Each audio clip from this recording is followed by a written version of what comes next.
Bien, pues, entonces vamos a ir a nuestra clase introductoria propiamente dicha, que significa comenzar a entrar en materia del libro de los Hechos, pero en términos resumidos. Después voy a tomar algunos temas específicos que los vamos a desarrollar y ese va a ser el procedimiento de las clases.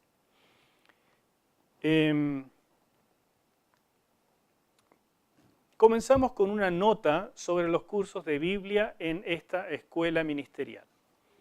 Ustedes se habrán dado cuenta que los cursos de Biblia en la escuela ministerial tienen una característica que es tomar en términos generales el desarrollo de nuestro hilo teológico en épocas, a través de los pactos, en períodos bíblicos, en una gran cantidad de libros que se unen desarrollándose, ¿no es cierto? Como por ejemplo, Antiguo Testamento 1 abarca casi todo el Pentateuco, Antiguo Testamento 2 mira todo el resto del Antiguo Testamento desde la mirada de Deuteronomio. Entonces son grandes períodos, gran cantidad de material, etc. Pero el libro de los Hechos es una excepción, porque trabaja un libro y solo un libro. Entonces, ¿por qué hacemos esto diferente y cómo deberían ustedes tomarlo? En primer lugar, como dije, no trabajamos libros en forma detallada. En general, esta es una excepción.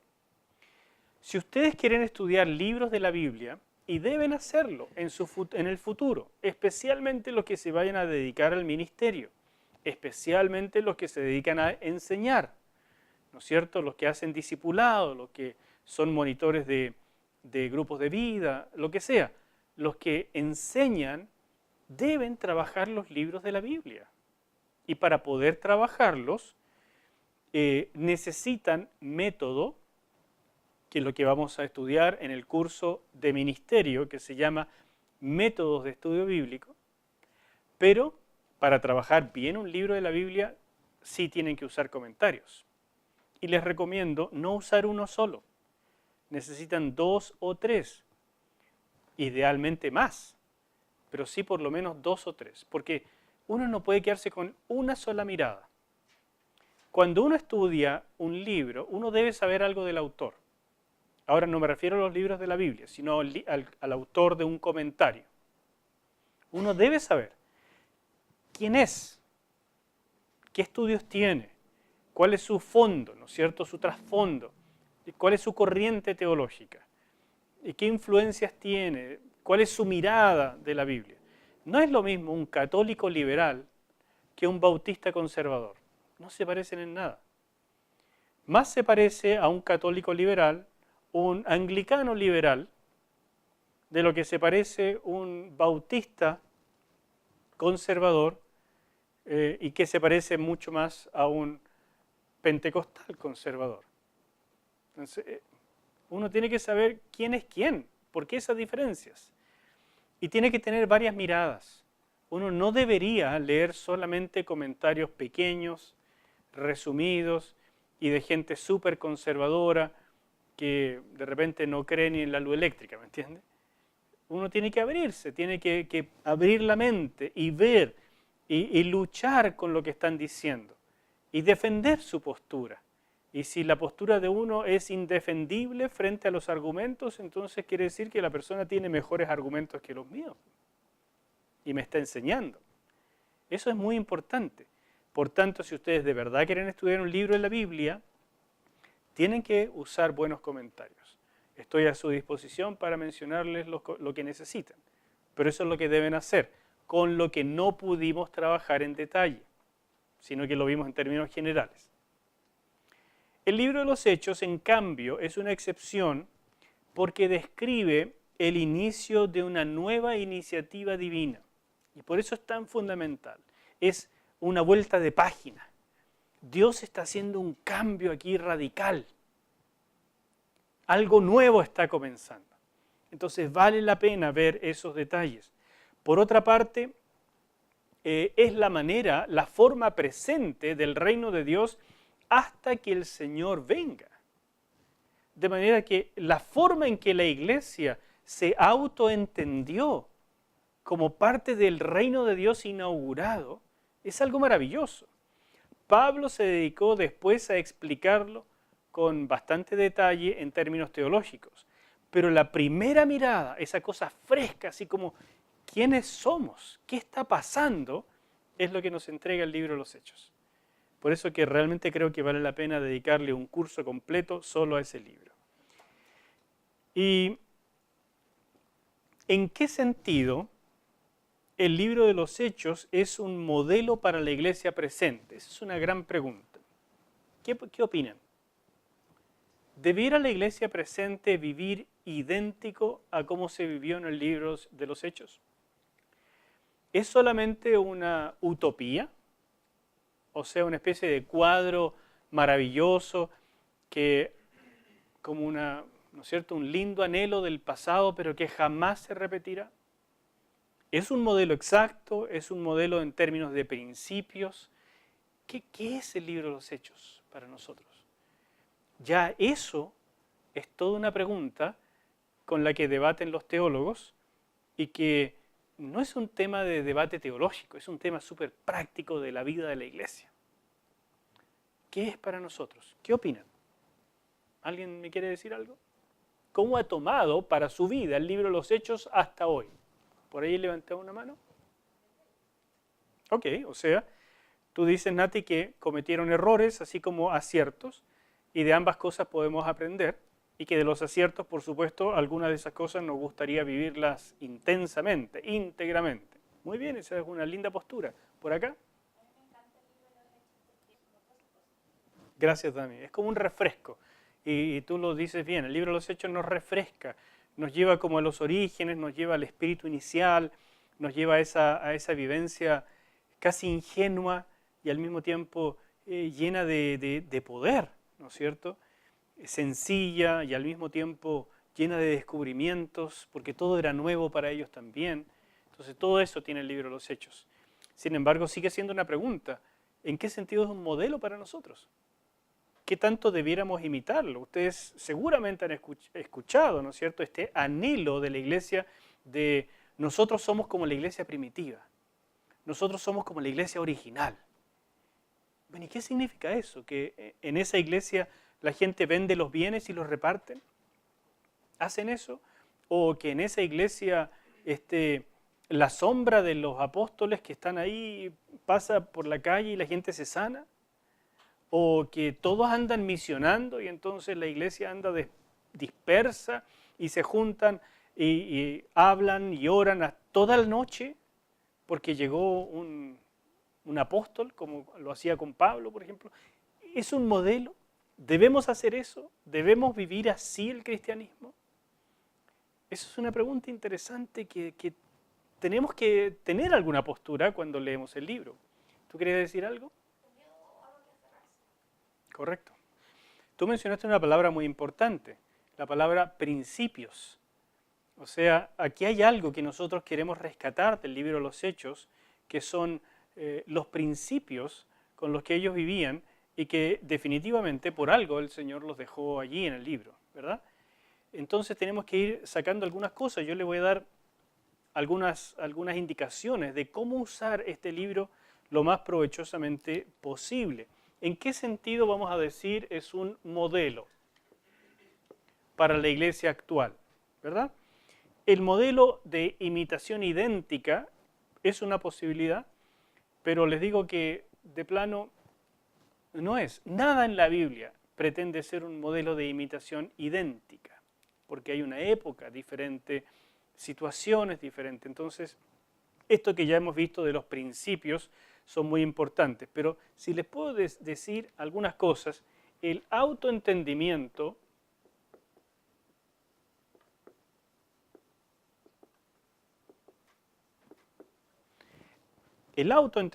de los creyentes es algo vital. Llegar a entender que son parte de una comunidad escatológica, o sea, una comunidad de los últimos tiempos, de que ha cambiado la época, de que la venida del Espíritu Santo marcó el inicio de algo totalmente nuevo y que viven en un ya del reino, pero que al mismo tiempo es un todavía no. Entender entonces la forma presente del reino en que viven, en que el poder del Espíritu Santo está presente, está disponible, pero también están a la orden del día los sufrimientos. Y que sigue habiendo enfermedad, persecución, dolor, matanzas, torturas, enfermedades, separaciones, divorcios, mentiras. Y eso es tan importante porque fíjese, por ejemplo, cuando la iglesia va como avión, realmente, y de pronto aparece el caso de Ananías y Zafira en el capítulo 5, y mueren esas dos personas por mentir al Espíritu Santo. Es obvio que no se puede, pero Pedro se lo dice así: ustedes no tratan de mentirnos a nosotros, sino al Espíritu Santo, porque el entendimiento que van teniendo es de que ellos son una comunidad llena del Espíritu Santo. Entonces, intentar hacerle algo a la comunidad del Espíritu Santo es terriblemente malo. Sin embargo, existen personas que lo van a intentar. Entonces uno tiene que entender un capítulo como el 5 de Hechos en esta perspectiva. Ellos se van dando cuenta de quiénes son, pero al mismo tiempo de que quedan cosas sumamente graves del mundo dentro de la iglesia y que conviven y que compiten. Entonces van entendiéndose a sí mismos. Al ser una comunidad escatológica de los últimos tiempos, se dan cuenta que tienen mucho menos interés en las cosas materiales. Sin embargo, eso es la primera parte del libro y vemos hacia el final del libro que ya no se ve este énfasis tan profundo del principio en el compartir todo, a pesar de que se enfatiza mucho la generosidad, etcétera, pero no es exactamente lo mismo. Va cambiando un poco su autoentendimiento. Se dan cuenta de que son una iglesia en misión y que se están despegando de una tradición judía. Eso es muy dramático para ellos. Los primeros creyentes fueron judíos. Y si ustedes recuerdan nuestro estudio del Antiguo Testamento, la misión en el Antiguo Testamento era centrípeta, ¿no es cierto? Aquí estamos nosotros, somos los que conocemos a Dios, y si ustedes quieren conocer a Dios, vengan a nosotros, háganse judíos. En el estricto entendimiento del Antiguo Testamento, vengan a conocer a nuestro Dios en el templo. El caso más clásico y típico es la reina de Sabá viniendo a visitar a Salomón. Y entonces ella ve a un hombre lleno de sabiduría y dice: alabado sea el Dios, tu Dios, ¿no es cierto?, que te ha dado esta sabiduría, estas riquezas y que te bendice de tal manera. Benditos son aún los guardias del templo o de tu palacio que pueden estar cerca de ti porque eres bendito de Dios. Esa es la misión del Antiguo Testamento, impactar al mundo por lo que tenemos. Una de las cosas por la que Dios quería impactar al mundo a través de Israel es porque Israel no iba a necesitar ejércitos. ¿Se acuerdan que lo vimos eso muchas veces? Tal iba a ser la presencia de Dios en medio de ellos que no necesitarían ejércitos para defenderse. El Señor los defendería. ¿Sería eso impactante para el mundo? Pero por supuesto.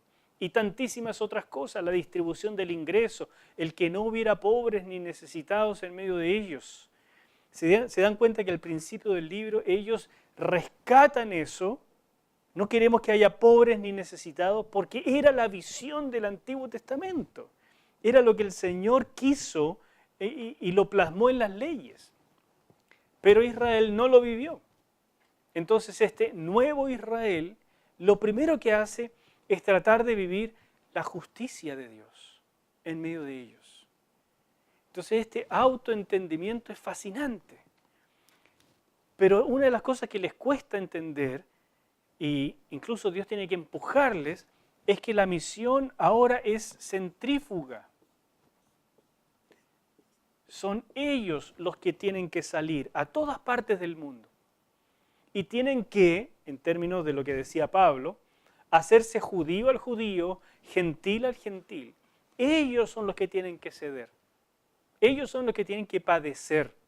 Ellos son los que tienen que ser misioneros a cueste lo que cueste. Porque vale la pena llegar hasta lo último de la tierra. ¿Me entienden? Entonces, este autoentendimiento es vital para nosotros también. Porque toda generación tiene que autoentenderse en términos de lo que es el reino de Dios y de lo que significa ser parte de los últimos tiempos. Alguien dirá, bueno, pero estos son los últimos tiempos. Desde que el Señor ascendió y fue derramado el Espíritu Santo, comenzaron los últimos tiempos. Otra cosa que es vital, por supuesto, son las prioridades.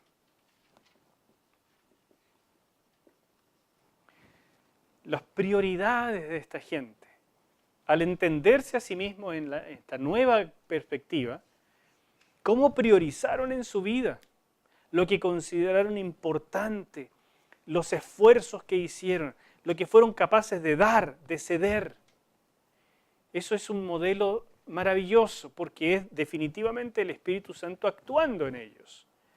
Y precisamente porque ellos estaban dispuestos a cambiar las prioridades naturales por las que son sobrenaturales y estaban dispuestos a llevar el Evangelio la milla extra y estaban dispuestos a descender hasta lo sumo, es que Dios los exaltó. Y los exaltó no necesariamente poniéndolos en puestos, sino que los exaltó dándoles el poder del Espíritu Santo.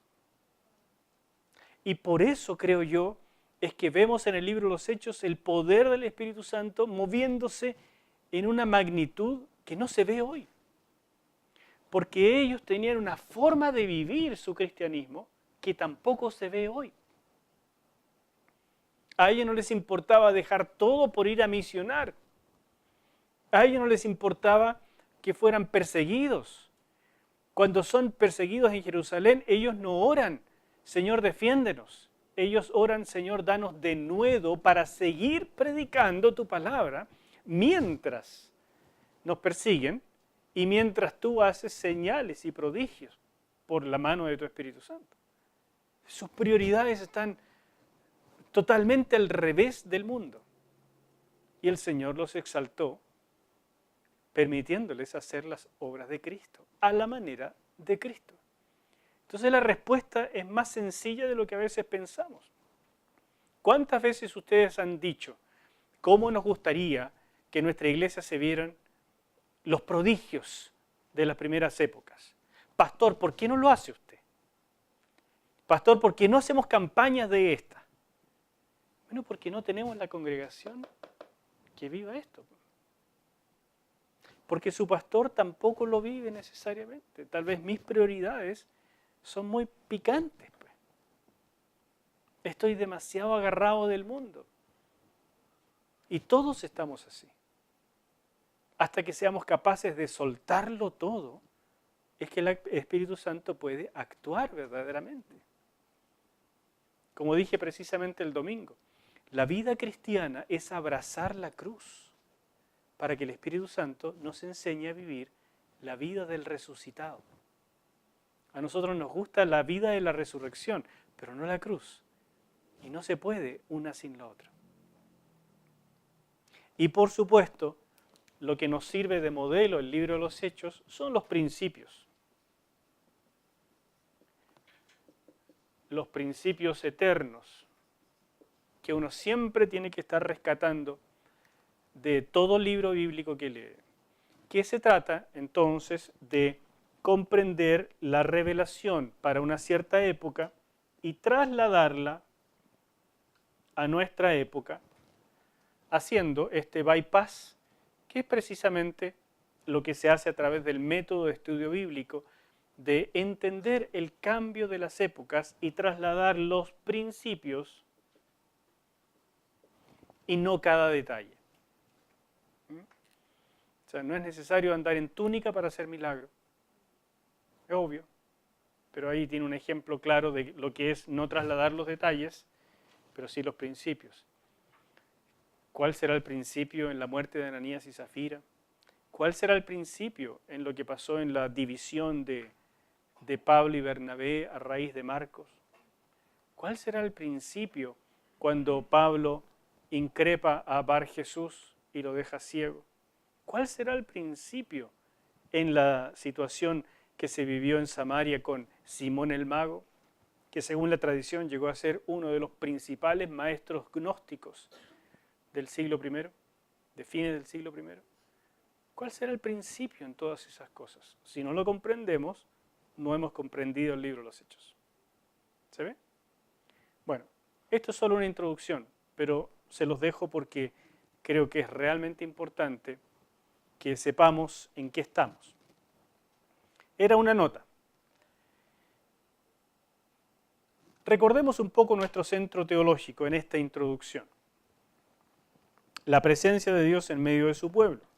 Antes de entrar a Lucas, veamos cómo lo hizo Juan, un evangelio que es tan hermoso en todo sentido. Mire cómo lo dice el apóstol Juan. Comienza en el capítulo 1 diciendo, y aquel verbo fue hecho carne y habitó entre nosotros. Y vimos su gloria, gloria como del unigénito del Padre, lleno de gracia y de verdad. Pablo toma una imagen como esta y nos dice en Colosenses 2:9, porque en él habita corporalmente toda la plenitud de la deidad. Es decir, los evangelios comienzan diciéndonos, la presencia de Dios ha venido en Jesús. Entonces los evangelios ya nos están diciendo que nuestro hilo teológico continúa. No se detuvo en el Antiguo Testamento, sino que continúa, pero en aumento. La presencia de Dios se encarnó. Juan nos dice en capítulo 1 también, versículo 33, y yo no le conocía, está hablando Juan el Bautista, pero el que me envió a bautizar con agua, aquel me dijo, sobre quien veas descender al Espíritu y que permanece sobre él, ese es el que bautiza con el Espíritu Santo. ¡Qué maravilla! O sea, Juan nos está diciendo, la presencia de Dios se encarnó, pero la presencia de Dios necesita igual la unción del Espíritu Santo para ministrar, porque se encarnó tomando forma de hombre. Necesita la unción, eso ya es un modelo. O sea, la presencia de Dios encarnada necesita la presencia de Dios. ¿Para qué? Para ministrar. Pero nos da un dato más. Él es el que ministra o bautiza con el Espíritu Santo. Nos está dando el dato de que esta nueva época significa que vamos a transmitir. No era solamente como en el Antiguo Testamento que la presencia de Dios está en el templo. Bueno, fantástico que esté entre nosotros, pero ahí está. Ahora va más allá, se encarnó, habita entre nosotros, camina por las callejuelas, conversa con las personas, levanta muertos, está entre nosotros. Pero hay más. Esa presencia será dada a cada uno. Es una sinopsis de lo que va a pasar. Juan nos dice al llegar al capítulo 14, que es ya la noche antes de la partida del Señor, respondió Jesús y le dijo, el que me ama, mi palabra guardará, y mi Padre le amará, y vendremos a él y haremos morada con él. Entonces, todavía nadie seguramente podía conectar que el Mesías bautiza con Espíritu Santo con esta palabra, pero nosotros ya lo podemos entender mucho tiempo después. Está esta relación. Viene la presencia de Dios a habitar entre nosotros y la obra del Mesías es permitir que el creyente sea bautizado en el Espíritu Santo. Y termina el Evangelio, ya cuando Jesús ha resucitado, y le dice, entonces Jesús les dijo otra vez, paz a vosotros, como me envió el Padre, así también yo os envío. Y habiendo dicho esto, sopló y les dijo, recibid el Espíritu Santo. Este pasaje se ha denominado el Pentecostés de Juan, porque como Juan no hizo una obra 2, como hizo Lucas, entonces él resumió todo en su evangelio. Y Juan nos está diciendo esto. Este siempre ha sido el propósito, que el Mesías otorga la presencia de Dios a los que creen, para que la presencia de Dios ya no sea un anhelo lejano o distante, sino una vivencia interna, personal y para todos. Así lo anuncia Juan. Si uno ve este pequeño hilo, se da cuenta que está pasando algo extraordinario y Jesús se lo dice a los 12. Pero si uno se quedara solo con el Evangelio de Juan y lo que acabo de mostrar, podría llegar a pensar, esto era solamente para los 12. Y los 12 vivirían esto intensamente y el resto de la iglesia viviría de lo que los 12 enseñaron. Pero hasta ahí llegamos. Pero Lucas tiene la intención de decirnos, yo voy a escribir un volumen 2 porque necesitan saber que esto no paró ahí y que esto nos lleva a todos nosotros a algo extraordinario. Lucas lo dice así en el capítulo 1, versículo 35. Respondiendo el ángel le dijo, el Espíritu Santo vendrá sobre ti, a María se lo está diciendo, y el poder del Altísimo te cubrirá con su sombra, por lo cual también el santo ser que nacerá será llamado Hijo de Dios. Es la manera en que Lucas presenta Juan capítulo 1 y aquel verbo, ¿no es cierto?, se hizo carne. Pero Lucas dice en el capítulo 3, y es algo que repiten los 4 evangelios, las palabras del Bautista, este es el que bautiza con Espíritu Santo. O sea, los evangelios nos están diciendo que viene algo más. Y por eso que no puede uno parar en los evangelios, necesita el libro de los Hechos. Lucas 11:13 nos da un versículo que es único en los 4 evangelios. Dice, pues si vosotros, siendo malos, sabéis dar buenas dádivas a vuestros hijos, ¿cuánto más vuestro Padre Celestial dará el Espíritu Santo a los que se lo pidan? Mire este anuncio. Primero nos está diciendo que es el Mesías el que lo da, pero ahora nos está diciendo que incluso esto se puede pedir, que va a ser en alguna época, que no sabemos cuándo, pero va a ser algo tan extraordinario que estará a disposición de todos. Todos estos pasajes son preparatorios y se produce una tensión porque va avanzando la revelación y estamos esperando algo que no sabemos qué será, pero parece que va a ser extraordinario. Y el último que les presento, Lucas 12:12, porque el Espíritu Santo os enseñará en la misma hora lo que debáis decir. El Espíritu Santo se ve aquí ya como metido en la gente. Él va a estar con ustedes en una época futura, próxima, de una manera que ustedes ni se imaginan. Por tanto, cuando llegamos al libro de los Hechos, todo esto empieza a hacer sentido. Y cuando Jesús está resucitado, hablando con ellos, en el capítulo 1 de Hechos, versículo 5, les dice, porque Juan ciertamente bautizó con agua. Miren la relación. Así comienza el libro de los Hechos, haciendo una relación con el Bautista. ¿Y qué dijo el Bautista? El Mesías es el que bautiza con Espíritu Santo. Así que lo primero que les dice es, pongan atención porque la época llegó. Pongan atención porque ahora viene. Lo que el Bautista dijo es lo que va a pasar. Vosotros seréis bautizados con el Espíritu Santo dentro de no muchos días. Y en el versículo 8, mientras ellos están conversando sobre el reino de Dios, Jesús les dice, recibiréis poder cuando haya venido. Les repite, vendrá. Esto es lo nuevo, esto es lo genial. Lo que estaban esperando vendrá, el Espíritu Santo, y me seréis testigos. De paso nos dice, no hay misión sin Espíritu Santo. Y cuando llega el día de Pentecostés, ese pasaje tan conocido, llegó. Mire la forma de cumplimiento como lo escribe Lucas. Cuando llegó el día de Pentecostés. Uno puede subrayar en la Biblia así como, este es el día soñado por los profetas del Antiguo Testamento. Este es el día en que se inicia el pacto nuevo. Este es el día en que podemos trazar nuestra línea y decir, cambió la época. El reino está de una manera diferente y la presencia de Dios está disponible de manera diferente de aquí en adelante.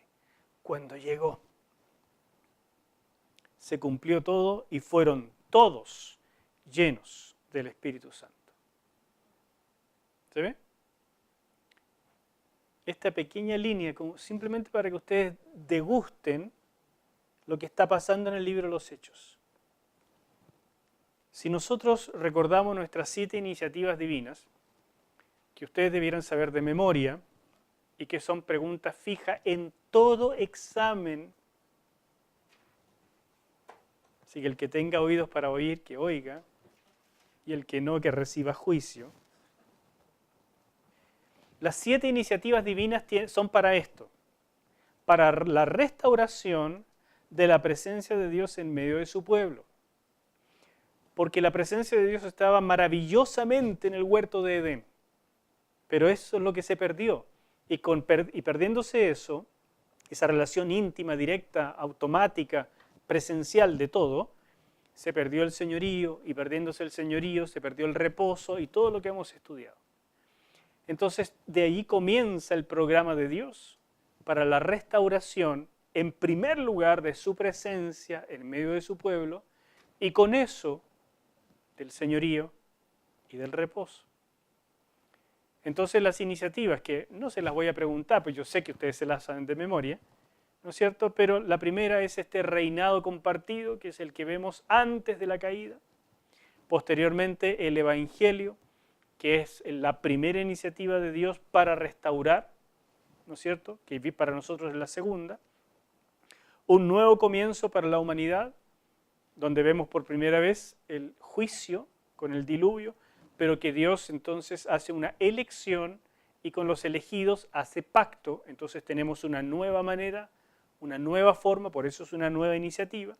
La cuarta, el pacto abrahámico, sobre el cual se apoya el mosaico y el davídico, que también nos ocupó bastante en Antiguo Testamento 1. Y, por supuesto, lo que fue nuestro último curso, la iglesia y el reino, porque comienza el pacto nuevo. Sin embargo, en el trabajo del Señor Jesús en los evangelios, todavía todo es como vendrá, no se alejen, va a venir, espérense un poquito, hasta que Juan termina, les sopla el Espíritu Santo, esto es. Y Lucas lo dice, espérense un poquito porque vendrá sobre ustedes lo prometido. ¿Entienden? Por supuesto nos quedan 2 iniciativas, que son el milenio y nuevos cielos y nueva tierra. Pero ustedes se dan cuenta que la sexta y la séptima son escatología ya cumplida. Por tanto, vivimos en la última época. Y esta línea roja es muy importante. No solo avanzamos un espacio en la línea del tiempo y de las iniciativas de Dios, sino que esta línea es la final, es la última que conoceremos.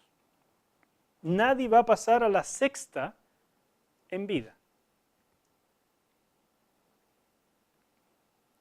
Entonces estamos en una época privilegiadísima, la última de la última. Y voy terminando con esta lámina 18, me parece. ¿Qué es lo que comenzó en Jerusalén? Note que esto es un resumen, ¿ya? No estoy haciendo mucho detalle, pero sí dándoles una cosa en resumen. Entonces, lo que comenzó en Jerusalén, y con eso voy a dejarles para no atorarles más. Es muy interesante porque esto ya es una sinopsis del autoentendimiento de ellos. ¿Qué piensan ustedes que comenzó en Jerusalén cuando vino el Espíritu Santo? ¿Qué comenzó? Denme una palabra, un nombre, algo. ¿Qué dicen que comenzó? Cumplimiento de la promesa, ya. Pero traten de no de no usar ni pacto nuevo, ni promesa, ni nada de eso, porque son términos un poco más abstractos. Piensen en ellos como discípulos que se van a llamar a ellos mismos con un nombre. Se van a empezar a catalogar a sí mismos. ¿Qué creen ustedes que pensaron ellos? ¿Cómo se catalogaron a sí mismos?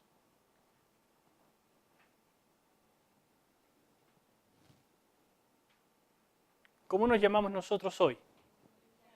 Cristianos. ¿Creen que ellos habrían usado ese nombre?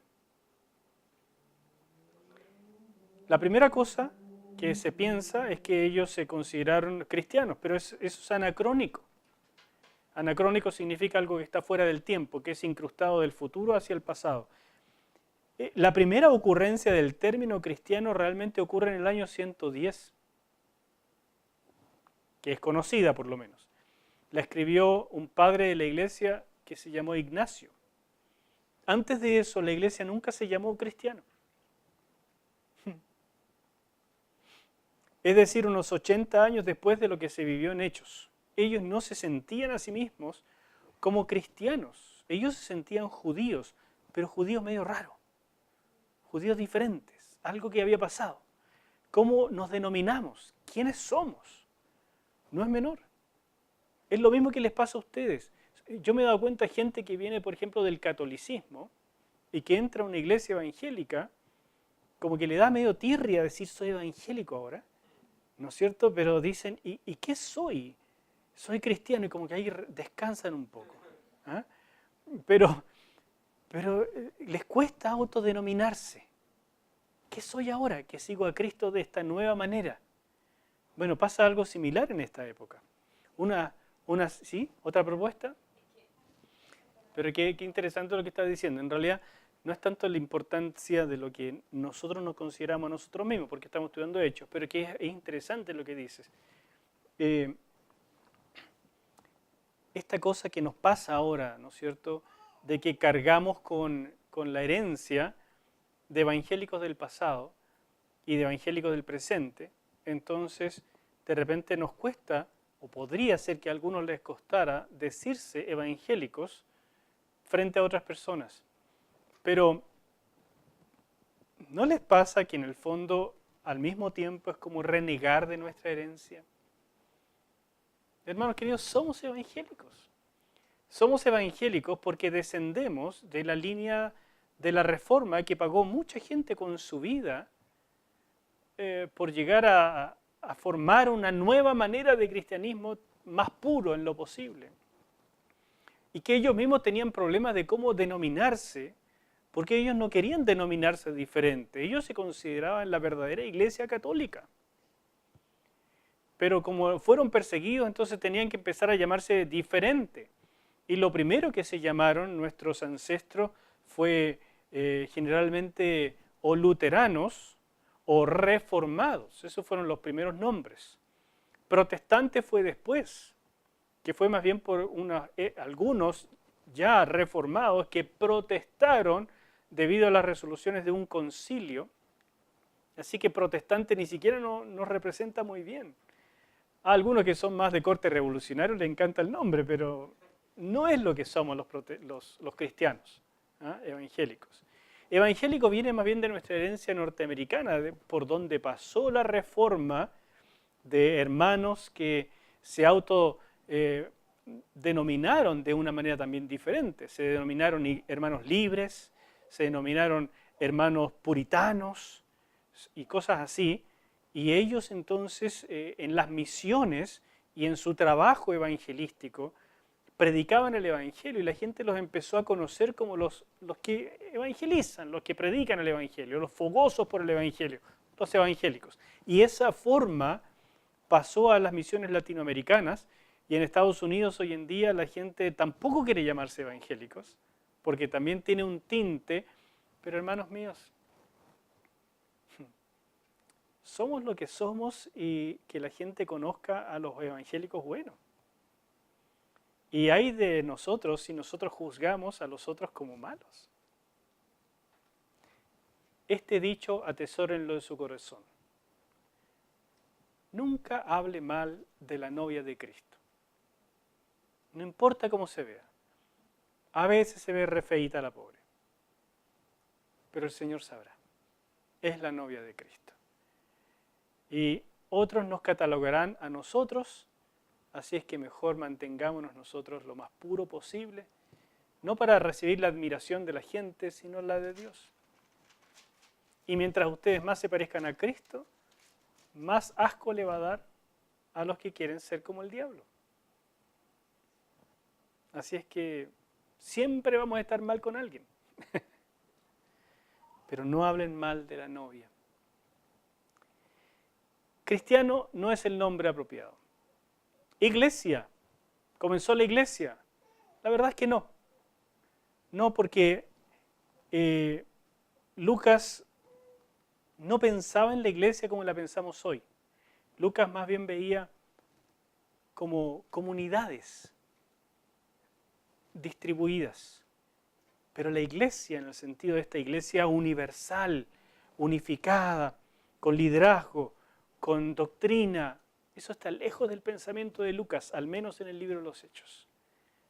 Entonces tampoco sería una buena forma de denominarnos, ¿sí? Claro. En la iglesia de Antioquía por primera vez se usó el nombre cristiano, ¿no es cierto? Pero la denominación del movimiento como cristianismo es muy tardía. No la apropiaron en la iglesia tempranamente. Por eso dice, y yo creo que es un excelente dato, que en la iglesia de Antioquía por primera vez se usó el nombre de seguidor de Cristo o cristiano a los que estaban en esta forma, ¿de acuerdo? Pero es un excelente aporte, muchas gracias. Otro nombre son los creyentes, eso es mucho más cercano, ellos se autoentendían así.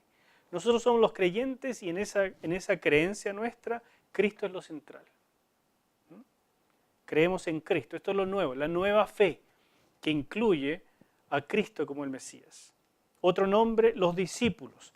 A pesar de que esto es tan generalizado y como que a nosotros nos tinca porque es lo que vivían en los evangelios, en el libro de los Hechos solo aparece hasta el capítulo 6, versículo 1. Y antes de eso no parece ser una denominación clara. Parece que se reservó eso más bien para los que estuvieron con Jesús. Y después se les reservó el término apóstoles a ellos, pero fíjense que el término más usado en el libro de los Hechos es camino. Este es el camino. Eso es todo. Somos los del camino. Yo recuerdo que en Guatemala yo fui a una iglesia que se llamaba El Camino. Era notable, la única iglesia que yo conocí que se ha llamado El Camino. Y tenían una razón bien particular con esto. Parece que ellos se sentían dentro de un camino que ha sido renovado. Y eso es lo que querían transmitir. Entra a este camino, camina con nosotros, viaja con nosotros. Vamos para adelante, como dicen los españoles, ¿no? Vamos hacia la ciudad celestial. Ven, súbete. Es un camino estrecho, pero te conviene.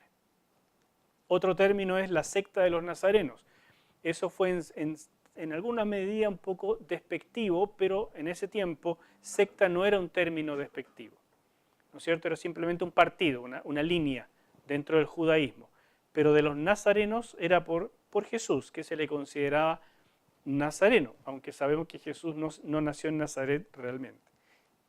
Los santos, un término que ellos lo vivían, pero no se autodenominaban así.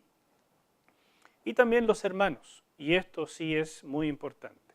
Los hermanos fue un término que ellos tampoco usaron para denominarse, pero que lo vivían a todas luces. Y no había ninguna cosa en las iglesias que formaban que no apuntara a esto de ser familia, a cuidarnos los unos a los otros, a sentirnos parte de algo mucho mayor. Comentarios, preguntas. Buena pregunta. ¿Cómo se llamaban entonces? De ninguna de estas. Y de todas estas. Menos las primeras, por supuesto, que son un poco anacrónicas, ¿no?